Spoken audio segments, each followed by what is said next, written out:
Hello दोस्तों, कैसे हैं आप सब। यूसी ट्यूटोरियल में आपका स्वागत है। तो आज का हमारा टॉपिक है इंग्लिश ग्रामर, जिसमें हम लोग पढ़ने जा रहे हैं remove too to. Remove too to को का मतलब ये है कि हमें टू और टू के प्लेस पे किस तरह से कोई दूसरा वर्ड, जैसे कि ये डबल टी डबल ओ है ना टू, तो इसको रिप्लेस करने के लिए हम सो लगाएंगे, और यहाँ पे इस टू को हटाने के लिए हम दैट और एक नेगेटिव सेंटेंस जो कि मॉडल ऑक्सिलरी के साथ लगाया जाएगा। अगर यहाँ पे इज है, एम है, आर है, तो हमें कैन नॉट यूज करना है। और अगर हमें वॉज वेयर दिया है तो इस टू के बाद, प्रोनाउन के बाद, मुझे कुड नॉट शो करना है। तो चलिए इसको हम लोग करके देखते हैं। तो यहाँ पे देख रहे हैं कि ये हमारा जो सेंटेंस है, he is too fat to run, इसका हिंदी अर्थ क्या होता है? He is too fat to run means इसका मतलब होता है कि वह इतना मोटा है कि वो दौड़ नहीं सकता। ये नेगेटिव होता है। She is too lazy to do work, वह इतनी सुस्त है टू डू वर्क कि काम नहीं कर सकती। They were too miser to donate, वे इतने कंजूस थे कि डोनेट नहीं कर सकते, मीन्स दान नहीं कर सकते। We were too late to catch the train, हम इतने लेट हो चुके थे कि हम ट्रेन नहीं पकड़ सकते थे। तो he was too tired to walk, वो इतना थक गया था कि वो चल नहीं सकता। तो ऐसे सेंटेंस को जब हम रिमूव टू टू करते हैं तो क्या रूल अप्लाई करते हैं, ध्यान से समझेंगे। तो यहाँ पे हम लोग ही लिखेंगे, इस को कॉपी करेंगे, टू की जगह पे क्या लिखना है हमको, सो। टी डबल ओ, टू को कैसे रिप्लेस किया, सो फैट, ठीक है। तो ही इज सो फैट, और इस टू को रिमूव करने के लिए दैट पहले लगाइए, और यहाँ पे कौन सा प्रोनाउन है, ही, तो ही रखिए। अगर यहाँ इज है तो क्या आएगा, कैन नॉट, याद रखिए, ठीक है। तो ही कैन नॉट रन, ये हमारा पहला सेंटेंस प्रिपेयर हो गया। अब आइए यहाँ पे देखते हैं, यहाँ पे सी को नीचे लिखिए, सी इज, टू को रिमूव करने के लिए क्या यूज करेंगे, सो, वेरी गुड। लेजी, अब यहाँ पे ये लेजी आ गया, तो यानी सी इज सो लेजी। अब इस टू को रिमूव करने के लिए क्या करेंगे, पहले दैट लिखेंगे, यस। यहाँ प्रोनाउन क्या है, सी, तो यहाँ सी कॉपी करेंगे, और फिर यहाँ पे इज है तो कैन नॉट, क्या लिखना है, कैन नॉट डू वर्क, क्या लिखना है, कैन नॉट डू वर्क। ये हो कंप्लीट हो गया। तो she is too lazy to do work का जो हम टू टू रिमूव किए तो क्या बन गया, she is so lazy that she can not do work. यानी ये टी डबल ओ टू को सो में कन्वर्ट करना है, और ये टी ओ को दैट, और फिर यहाँ का प्रोनाउन हमें यूज करना है। अगर यहाँ इज एम आर है तो कैन नॉट लगाना है, और वॉज वेयर रहेगा तो कुड नॉट। ये हमें समझ के चलना है। जैसे यहाँ पे एक सेंटेंस है, ध्यान दें, they were too miser to donate, तो अभी हमको दे लिख लेना है, वेयर लिखना है, टू की जगह पे सो लगाना है, माइजर, ठीक है, और इस टू की जगह पे दैट, और यहाँ का प्रोनाउन क्या है, दे, तो यहाँ पे दे लिखेंगे। और यहाँ पे देखो वर्ब वॉज वेयर रहेगा तो क्या लिखेंगे, कुड नॉट, ये आपको ध्यान रखना है, कुड नॉट। और फिर क्या है, कुड नॉट डोनेट, ठीक है। तो ये हमारा सेंटेंस प्रिपेयर्ड हो गया। अब यहाँ पे हम लोग क्या देख रहे हैं कि we were too late to catch the train, तो इसको कैसे करेंगे, वी को नीचे लिख लेंगे, वेयर, यस, टू की जगह पे सो, और यहाँ लेट, तो we where so let.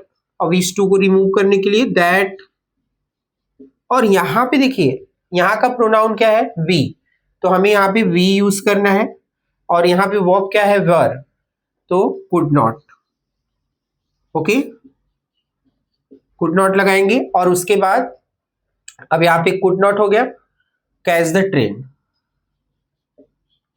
Catch the train, इस तरह से ये सेंटेंस कंप्लीट हो गया।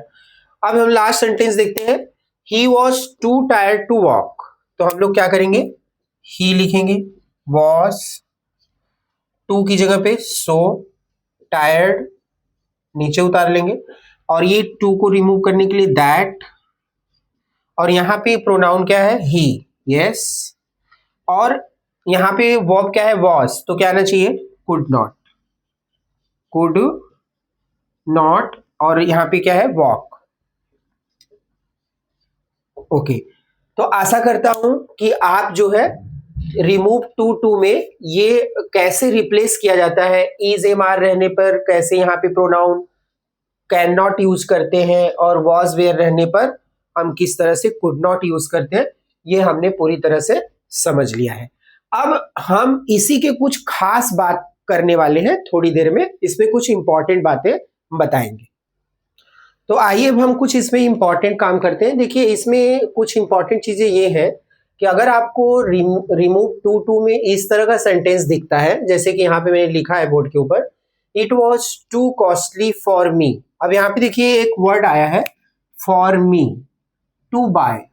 तो ऐसे सेंटेंस को हम कैसे रिमूव करेंगे टू टू को, तो वो हम लोग समझते हैं। देखिए यहाँ पे हम लोग क्या करने वाले हैं, इट वॉज टू को किस में कन्वर्ट करते थे, सो में।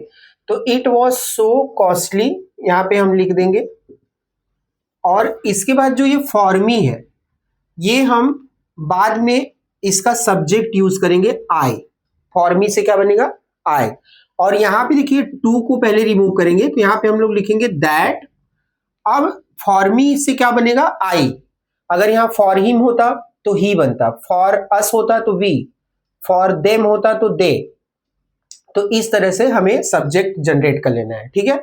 तो यहाँ पे आई बनेगा क्योंकि यहाँ फॉर मी है, तो आई हो गया। अब यहाँ पे वॉज है तो क्या लगेगा, कुड। पहले से भी मैंने बताया था आपको कि अगर यहाँ वॉज है तो आपको कुड नॉट रखना है, तो कुड नॉट रख दिया। इज एम आ रहेगा तो कैन नॉट, तो यहाँ कुड नॉट रख दिया। और यहाँ पे क्या लिखना है, बाय। यस, तो यहाँ पे क्या हो गया, it was so costly that I could not buy. अब यहां पे देखिए, it is too heavy for them to lift. कैसे रिमूव करेंगे, यस पहले यहां पे लिखिए इट इज, और ये टू को रिमूव करिए, सो हैवी, हैवी। ओके, अब यहां पे देखिए ये जो टू है ना, ये टू पहले उसको रिमूव करेंगे, दैट। फॉर देम किस में चेंज होगा, दे में। यस, तो दैट दे, और इज है तो क्या लिखेंगे, can not. Yes, can not lift. इस तरह से हम लोग रिमूव टू टू कंप्लीट कर लेंगे। Any problem. तो अब देखते हैं, ये जो थर्ड सेंटेंस में मैंने लिखा है, the tea was too hot for them to drink. तो यहां भी हमको इस तरह से इसको चेंज कर लेना है। देखिए पहले हम यहां पे लिख देंगे द टी। अब यहां पे वॉज, टू को किस में रिप्लेस करते हैं, सो में, सो हॉट। अब ये फॉर मी पहले नहीं लिखेंगे, पहले ये टू को रिमूव करेंगे, तो यहां पे आएगा दैट। और फॉर देम है तो किस में जाएगा, दे, तो दे। अब यहां का वर्ब क्या है, देखो वॉज, तो कुड नॉट, क्या लिखेंगे, कुड नॉट, और फिर ड्रिंक। यस, तो इस तरह से मैं आपको ये बताया कि कभी कभी क्या होता है, यहाँ पे जो प्रोनाउन होता है वो दिया नहीं होता है, तो यहाँ for me, for us, for them, for him ऐसे मिडल में यूज हुआ रहता है। तो एग्जामिनर ये चेक करता है कि आप इस प्रकार के सेंटेंस को कर पा रहे हैं या नहीं। तो कभी कभी आपको कंफ्यूज करने के लिए इस तरह का सेंटेंस एग्जाम में आता है।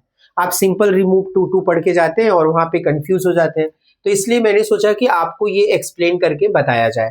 तो आशा करता हूं कि आपने इस पार्ट को भी पूरी तरह से समझ लिया है। अब हम एक नए ग्रामर के टॉपिक के साथ नेक्स्ट वीडियो में मिलेंगे। Thank you very much.